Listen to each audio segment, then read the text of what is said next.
Welcome back to Bee Spice.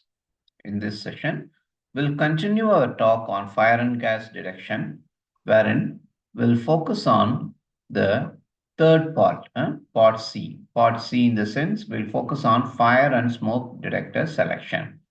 So before starting, I wanted to inform you the flammable gas detector selection we are covered in part A, wherein we'll focus point gas detector or flammable gas and open path line of sight gas detector, catalytic type gas detector, aspirated gas detector.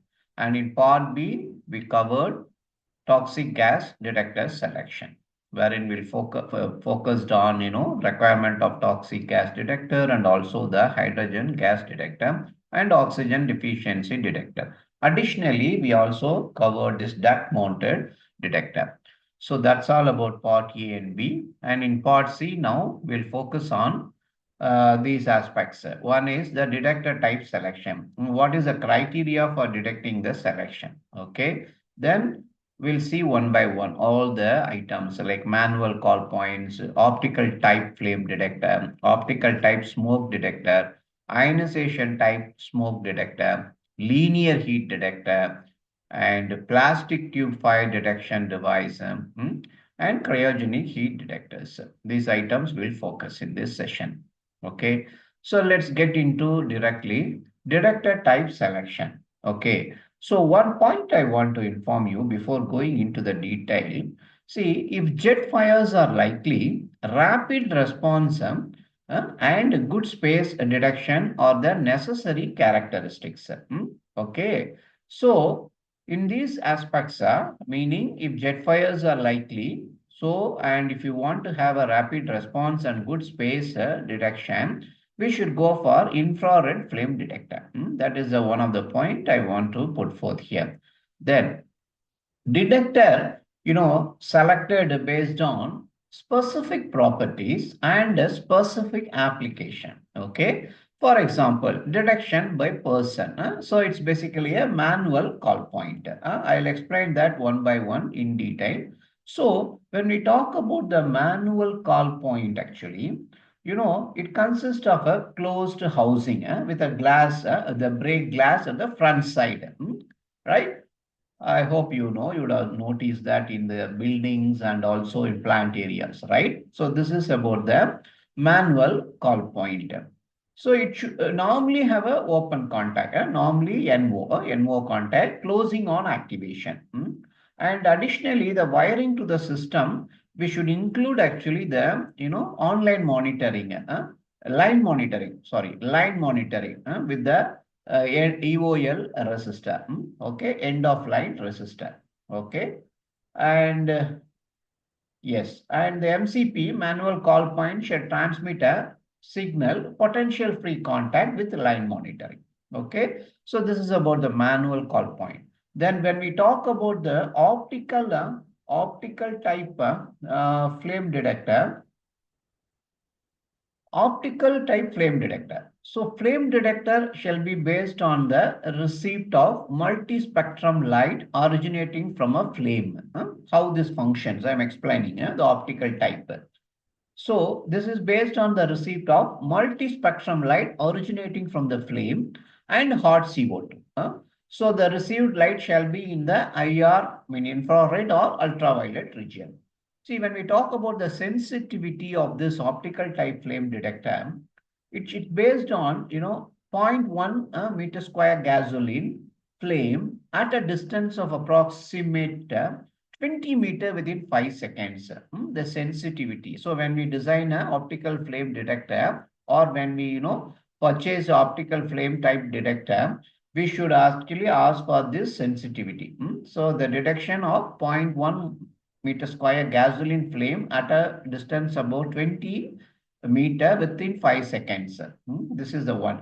Then apart from this, the weaving angle also minimum 90-degree horizontal and 75-degree vertical. This also should be put forth in the design aspect. And the flame detector should be immune for sunlight, sun radiation, lamp light, lightning, and other external influences. Okay. and this optical flame detector shall meet EN 54 part 10. Okay, and should have a self-diagnostic capabilities. That's it. Then coming to this, what do you call the installation? I mean, the diagnostics of this. So similar to other detector, we should have a close to minimum signal level, low voltage, internal system failure, fail to zero, calibration fault, and optical integrity test. Okay, right. Then for the installation, we should ask the vendor to provide the mounting assembly, including the bolts and sunshade, rigid supports, and interconnection box, all these. And for commissioning, we should provide them fire simulator. Okay, so this is about the optical type flame detector. Then we focus on the optical type smoke detector. Okay. So as you know, smoke detector employed in closed area or building, right?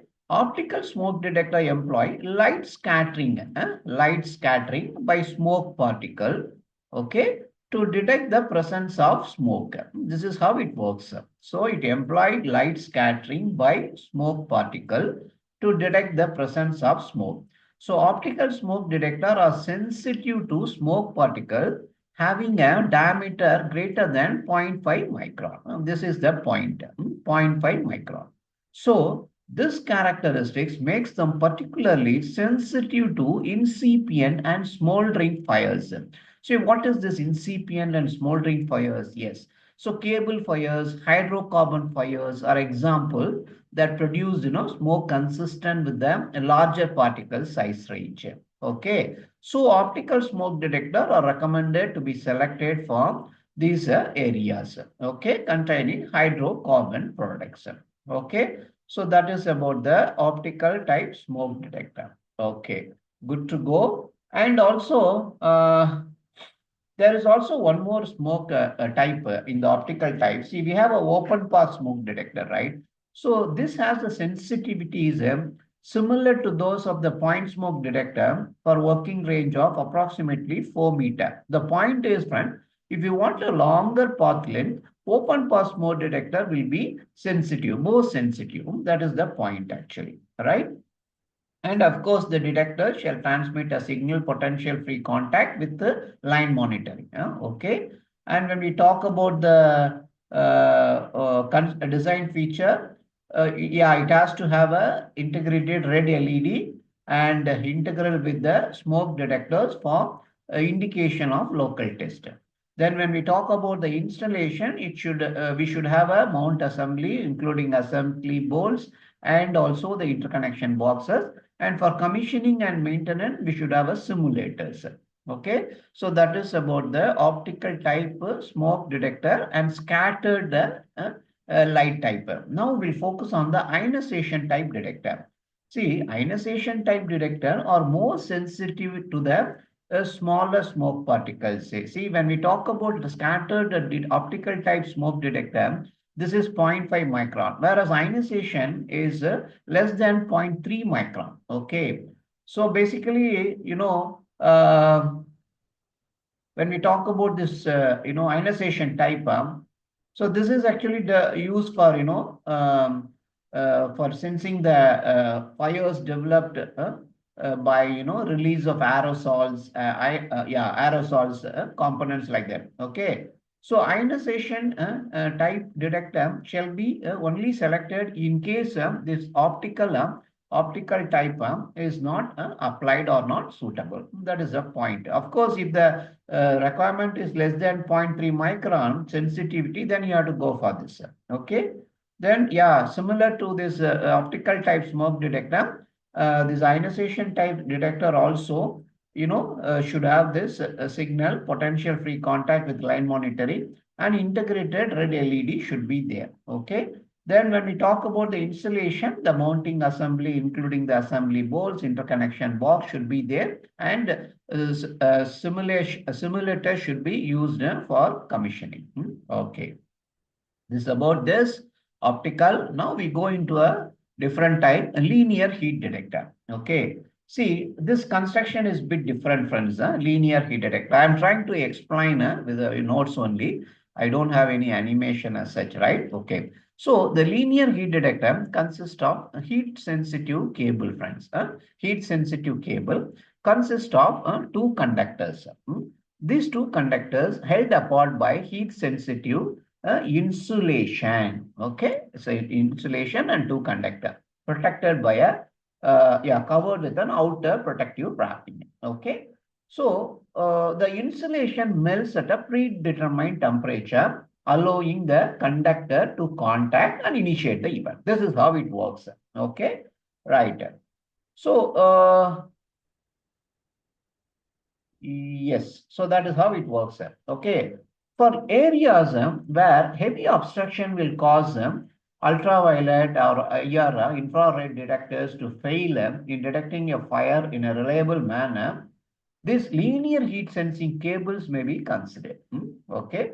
So the point is when we have a heavy obstruction which will cause ultraviolet, IR, infrared detector to fail in detecting a fire in a reliable manner. So if it is not suitable nor efficient, then we can use this linear heat sensing cables. This type of detector is also the preferred method of detection for fires on floating roof tank and also the transformer oil fire. This is the point. But the point to take care is we should take care that we should ensure that the temperature, the environment temperature, does not exceed the temperature setting of the sensitive cable. Otherwise, it will come out with a spurious trips.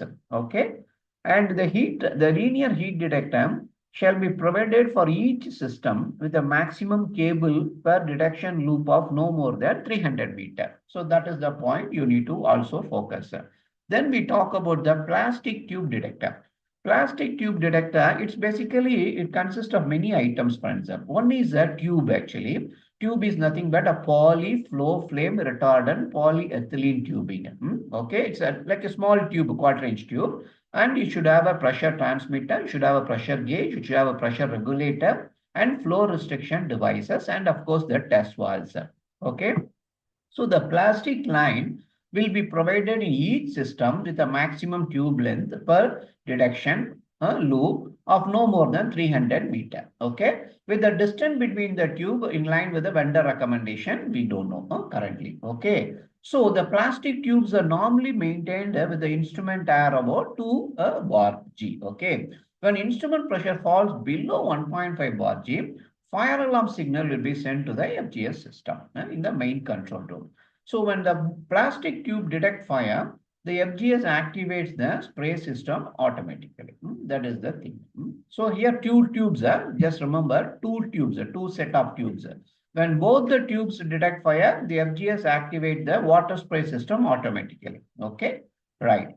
So that is the principle of this plastic tube detector. Then we'll talk about the final one, cryogenic. Okay. See, friends, detection of cryogenic releases can be achieved principally either by flammable gas detector or by temperature measurement in areas where cryogenic liquid or vapor is likely to accumulate. That is the point. Here, the IR point gas detector will be provided at low elevation for this purpose, as the traditional thermocouple at the drain box may not provide rapid response of detection when the release reaches the equilibrium temperature. So, in order to enable the early cryogenic spill from primary containment, leak detection shall be provided with a double wall full containment as per API 625 section 7.5.2 requirement. These are the some of the aspects, friends. Okay, to repeat or maybe to sum up, see, detection of cryogenic release can be achieved principally either by the flammable gas detector or by temperature measurement, friends. Very simple. That's it. Just remember that. Okay, that's it. Good to go. So thanks for watching, and you can show your support either by pressing the thumbs up button or by subscribing, or if possible become a member. And see you all in a different video, interesting video. Take care. Bye bye.